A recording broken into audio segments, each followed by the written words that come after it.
অত জোরে চালালে ভিডিও করে ভালো হয়? অত জোরে চালালে ভিডিও করলে ভালো হয়? দেখ দেখ, সাইকেলটা কি তোমার এমনি নষ্ট এত তাড়াতাড়ি হয়েছে? অন্য মানুষের হলে এতদিন আরও যত্ন করে ব্যবহার করতো। অন্য মানুষের সাথে কম্পেয়ার করতে পারো। করবো না। খুলে না দেবে।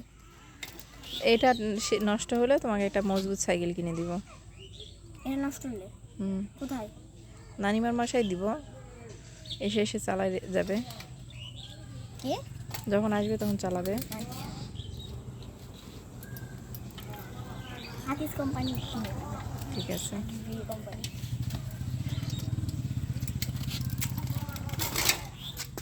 মা এখানে না একটু বেশি উড়ানো আছে, এটা হালকা একটু উড়ানো। আবার নিয়ে যাই, ঠিক করে নিয়ে সেটাই এসো। সেটা একটু আবির ভাইয়ারা বলছে যে একটুখানি ঘোরানো আছে। আমি যদি এটা সোজা করি, হ্যাঁ, তাহলে এটা এই সাইডে হয়ে থাকছে। আর যদি আমি ব্যাগ করে রাখি, তাহলে কালকে আবার নিয়ে যাও। তুমি ভিডিও করবে না আমার।